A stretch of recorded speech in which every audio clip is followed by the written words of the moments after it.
Welcome to the business studies class. आज की video में हम डिस्कस करेंगे कि मेल ऑर्डर बिजनेस का ओरिजिन कब और कहाँ हुआ और इसका प्रोसीजर क्या है, कैसे मेल ऑर्डर बिजनेस किया जाता है। तो सबसे पहले हम देखते हैं इसके ओरिजिन के बारे में।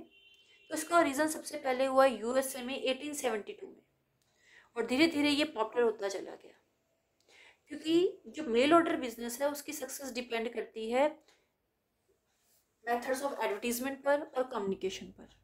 तो जैसे जैसे मॉडर्न मेथड ऑफ एडवर्टीजमेंट और कम्युनिकेशन डेवलप होते चले गए, मेल ऑर्डर बिजनेस पॉपुलर होते चले गए। तो इसीलिए आज सभी कंट्रीज में मेल ऑर्डर के बिजनेस किए जाते हैं। अब हम इसका प्रोसीजर देखते हैं, क्या क्या प्रोसीजर है इसका। First step is preparation of mailing list. अब जो मेल ऑर्डर बिजनेस होता है उसमें सेलर और बायर के बीच में बहुत ज़्यादा डिस्टेंस होता है, तो इसीलिए सेलर को अपना प्रोडक्ट के बारे में जिसमें वो डील कर रहा है इंफॉर्मेशन कस्टमर को अवेलेबल करानी होती है। तो सबसे पहले इसके लिए एक मेलिंग लिस्ट प्रिपेयर की जाती है। मेलिंग लिस्ट उन पॉसिबल कस्टमर्स की लिस्ट है जो जिन्हें प्रोडक्ट के बारे में इंफॉर्मेशन सेंड की जाएगी।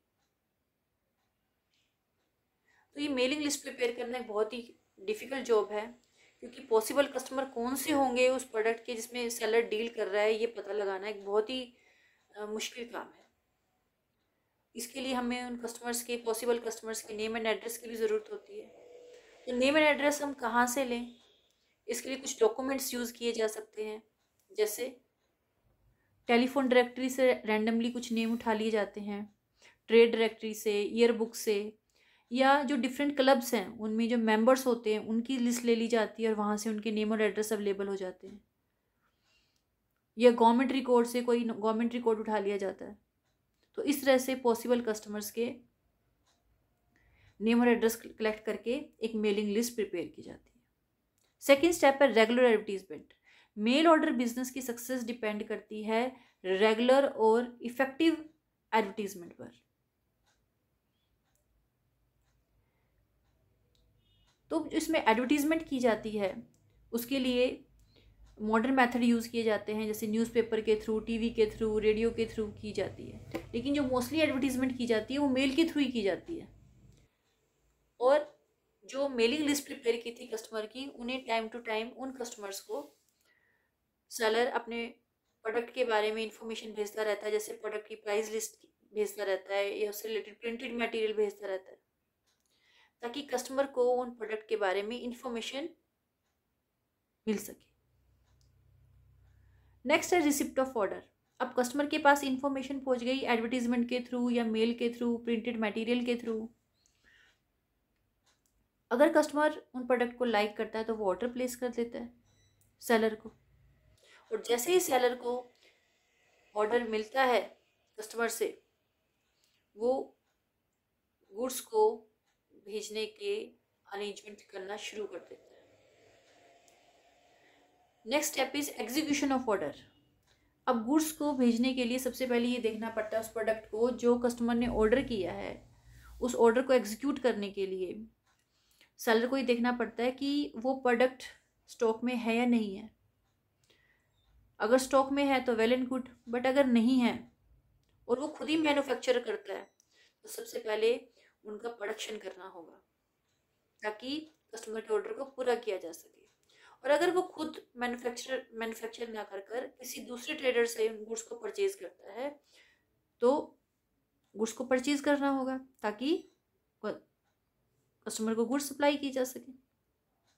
क्योंकि कुछ सेलर ऐसे होते हैं जो खुद मैन्युफैक्चर नहीं करते, प्रोडक्ट को रेडीमेड खरीदते हैं और सेलर को दूसरे सेलर से, ट्रेडर से रेडीमेड खरीदते हैं और कंज्यूमर को सेल कर देते हैं। तो इस तरह से सबसे पहले तो प्रोडक्ट अवेलेबल है या नहीं वो देखना है। खुद मैन्युफैक्चर कर रहा है सेलर तो मैन्युफैक्चर करना पड़ेगा, अगर प्रोडक्ट अवेलेबल नहीं है, स्टॉक में नहीं है तो। और अगर वो दूसरे ट्रेडर से रेडीमेड परचेज करता है तो उसे परचेज करना पड़ेगा, ताकि ऑर्डर एग्जीक्यूट किया जा सके। उसके बाद उसको प्रॉपरली पैक करके पोस्ट ऑफिस के थ्रू भेज दिया जाता है। और प्रॉपर पैकिंग ज़रूरी है ताकि गुड्स डैमेज ना हो और सेफली कस्टमर तक पहुंच जाए। Last step is receiving payment. अब सेलर को पेमेंट कैसे और कब रिसीव होती है? अगर एक सेलर है जो मेल ऑर्डर बिजनेस के थ्रू डील कर रहा है, अगर वो एक पुराना और रेपुटेड सेलर है तो कस्टमर को उस पर पूरा विश्वास होता है और वो जैसे ही ऑर्डर प्लेस करता है उसके साथ ही क्या कर देता है, पेमेंट भी कर देता है। लेकिन अगर सेलर कोई नया पर्सन है, कोई नया ट्रेडर है इस फील्ड में, मेल ऑर्डर बिजनेस में, तो इतनी जल्दी कस्टमर का कॉन्फिडेंस नहीं बनता, ट्रस्ट नहीं बनता। तो वो पेमेंट करेगा जब उसे गुड्स की डिलीवरी मिल जाएगी। तो कस्टमर पे डिपेंड करता है कि वो पेमेंट कब करना चाहता है, ऑर्डर प्लेस करने के साथ ही या गुड्स की डिलीवरी मिलने के बाद। तो अगर वही पुराना और रेप्यूटेड सेलर है तो उसे ऑर्डर प्लेस होने के साथ ही पेमेंट भी मिल जाती है और सेलर उसे रजिस्टर्ड पार्सल से गुड्स को भेज देता है कस्टमर के पास।